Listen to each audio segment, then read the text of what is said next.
ಇವತ್ತು ವಚನಾನಂದ ಸ್ವಾಮಿಗಳ regular bale ಕುರಿತಂತೆ ನ್ಯಾಯಾಲಯದ ಆದೇಶ ಇತ್ತು. ಘನ ನ್ಯಾಯಾಲಯವು ಅವರಿಗೆ ಬೇಲನ್ನ ಜಾಮೀನ್ ಗ್ರಾಂಟ್ ಮಾಡಿದೆ.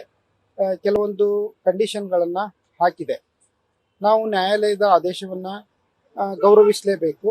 ಹೀಗಾಗಿ ಮುಂದಿನ ನಡೆಯನ್ನ ನಮ್ಮ ಕಕ್ಷಿದಾರರೊಂದಿಗೆ ಕುರಿತು ಚರ್ಚೆ ಮಾಡಿ ಕ್ರಮ ಕೈಗೊಳ್ತೀವಿ. ನಮಗೆ ಇನ್ನೂ ಆದೇಶದ ಪ್ರತಿ ಲಭ್ಯವಾಗಿಲ್ಲ. ಏನು ಕಂಡೀಷನ್ಗಳು ಹಾಕಿದಾವೆ, ನಮ್ಮ ಆದೇಶದ ಪ್ರತಿ ಲಭ್ಯವಾದ್ಮೇಲೆ ನಮಗೆ ಗೊತ್ತಾಗ್ತದೆ. ಸಾಧ್ಯತೆ ಇದೆ. ನಮ್ಮ ಕಕ್ಷಿದಾರರೊಂದಿಗೆ ಚರ್ಚೆ ಮಾಡಿ ಆ ಬಗ್ಗೆ ಕ್ರಮ ತಗೊಳ್ತೀವಿ. ಇತ್ತೀಚಿನ ದಿನಮಾನಗಳಲ್ಲಿ ಹಿಂದೂ ಮಠಾಧೀಶರನ್ನ, ಸನ್ಯಾಸಿಗಳನ್ನ ಟಾರ್ಗೆಟ್ ಮಾಡ್ಕೊಂಡು ಕೆಲವೊಂದು ಪಟ್ಟಭದ್ರ ಹಿತಾಸಕ್ತಿಗಳು ಅವರು ಸ್ವ ಹಿತಾಸಕ್ತಿಗೋಸ್ಕರ ಇಂಥ ಅಮಾಯಕ ಧರ್ಮ ಕಾರ್ಯವನ್ನು ಮಾಡುವಂತ ಜಗದ್ಗುರುಗಳು ಮಠಾಧೀಶರ ಮೇಲೆ ವಿನಾಕಾರಣ ಇಂಥ ಕೀಳು ಮಟ್ಟದ ಆರೋಪ ಹೊರಿಸಿ ಅವ್ರ ಮೇಲೆ ಅವಮಾನಕರವಾಗೋ ರೀತಿಯಲ್ಲಿ ನಡ್ಕೊಳ್ತಿರೋದು ಈ ನಮ್ಮ ಸಮಾಜದ ದುರ್ದೈವ ಅನ್ಬೇಕು, ಅವ್ರ ಕೆಟ್ಟ ಗುಣ ಅನ್ಬೇಕು ಗೊತ್ತಾಗ್ತಾ ಇಲ್ಲ.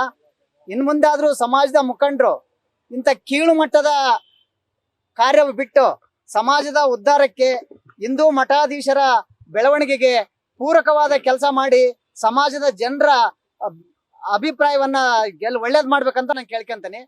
ಈಗಲೂ ಇನ್ನೂ ಕಾಲ ಮಿಂಚಿಲ್ಲ. ನಮ್ಮ ಗೌಡ್ರು ಹೇಳ್ದಂಗೆ ಎಲ್ಲದಕ್ಕೂ ಸಿದ್ಧ ಅಂತ ಹೇಳ್ತಾರೆ. ಅದಕ್ಕೆ ಸಮಾಜದ ಮುಖಂಡರು ದಯಮಾಡಿ ಇಂಥ ಕೀಳು ಮಟ್ಟ ಬಿಟ್ಟು ಮಾತುಕತೆಯ ಮೂಲಕ ಇದನ್ನು ಬಗೆಹರಿಸ್ಕೊಂಡು ಒಬ್ಬ ಅಂತಾರಾಷ್ಟ್ರೀಯ ಮಟ್ಟದ ಯೋಗ ಸನ್ಯಾಸಿಗೆ ಇಂಥ ಕಳಂಕ ತರ ನಿಲ್ಸಿ ಮುಂದಿನ ಸಮಾಜಕ್ಕೂ ಮತ್ತು ಮಠಕ್ಕೂ ಒಳ್ಳೆ ಹೆಸರು ಕೀರ್ತಿ ತರುವಂತ ಕೆಲಸ ನಮ್ಮ ಸಮಾಜದ ಮುಖಂಡರು ಜೊತೆಗೆ ಎಲ್ಲಾ ಹಿಂದೂಗಳು ಮಾಡ್ಬೇಕಂತ ನಾನು ಅವರಲ್ಲಿ ವಿನಂತಿ ಮಾಡ್ಕೊಳ್ತೇನೆ ನಿಮ್ ಮೂಲಕ.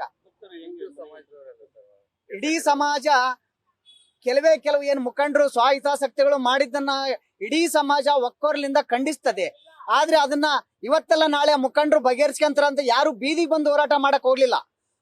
ಬರೇ ಏನಿದ್ರು ಒಳಗೆ ಇಂಡೋರೆಲ್ಲ ಮಾಡಿದ್ರು.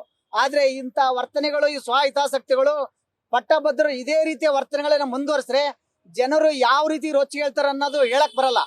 ಆ ಭಕ್ತರ ಬಗ್ಗೆ, ಸಮಾಜದ ಬಗ್ಗೆ ಅವ್ರ ಗೌರವ ಇಟ್ಟು ಈಗ ಏನ್ ಮಾಡ್ತಾ ಇದ್ರಲ್ಲ ಕೀಳು ಮಟ್ಟದ ರಾಜಕಾರಣ ಇರ್ಬೋದು ಅಥವಾ ಈ ಭ್ರಷ್ಟಾಚಾರ, ಇದೇನು ಪಾರದರ್ಶಕತೆ ಇರ್ಬೇಕಂತ ಸ್ವಾಮಿ ಕೇಳಿದ್ದೆ ತಪ್ಪಾಯ್ತು. ಇವ್ರಿಗೆ ಆ ಪಾರದರ್ಶಕತೆ ತರ ಅಂತ ಮುಂದೆ ಪ್ರಯತ್ನ ಮಾಡ್ಲಿ. ಈ ಪಟ್ಟಭದ್ರ ಹಿತಾಸಕ್ತಿಗಳನ್ನ ಬಿಟ್ಟು ನಮ್ಮ ರಾಜ್ಯದ ಮುಖಂಡರೆಲ್ಲರೂ, ಸಮಾಜದ ಹಿರಿಯರೆಲ್ಲರೂ ಸೇರಿ ಹೊಸದಾಗಿ ಆ ಟ್ರಸ್ಟ್ ಅನ್ನ ಟ್ರಸ್ಟ್ ಅನ್ನ ಸ್ಥಾಪನೆ ಮಾಡೋದಿರ್ಬೋದು ಅಥವಾ ಅಲ್ಲಿ ಮಠದ ಕಾರ್ಯಗಳು ಪ್ರತಿನಿತ್ಯ ನಡೀಲಿಕ್ಕೆ ಏನ್ ಅವಶ್ಯಕತೆ ಬೇಕೋ ಅದನ್ನೆಲ್ಲ ಸಂಪನ್ಮೂಲಗಳನ್ನ ಸಂಗ್ರಹ ಮಾಡೋಂಥದ್ದಿರ್ಬೋದು, ಅದನ್ನೆಲ್ಲ ಮಾಡ್ಲಿ ಅಂತ ನಾನೊಬ್ಬ ಕಿರಿಯ ವಕೀಲ. ಆದ್ರೆ ಸಮಾಜದ ಬಗ್ಗೆ ನನಗೆ ಕಾಳಜಿ ಇದೆ. ಆ ಕಾಳಜಿ ಅವ್ರು ಅರ್ಥ ಮಾಡ್ಕೊಳ್ಳಿ ಅಂತ ಹೇಳಿ ಇವತ್ತು ಅವ್ರ ನ್ಯಾಯಾಲಯ ಅವರಿಗೆ ಒಂದು ಉತ್ತರ ಕೊಟ್ಟಿದೆ. ಈ ನ್ಯಾಯಾಲಯದ ಆದೇಶ ಅವ್ರಿಗೆ ಒಂದು ಉತ್ತರ ಆಗ್ಲಿ ಅಂತಂದು ನಾನು ಅವ್ರಿಗೆ ವಿನಂತಿ ಮಾಡ್ಕೊಳ್ತೇನೆ.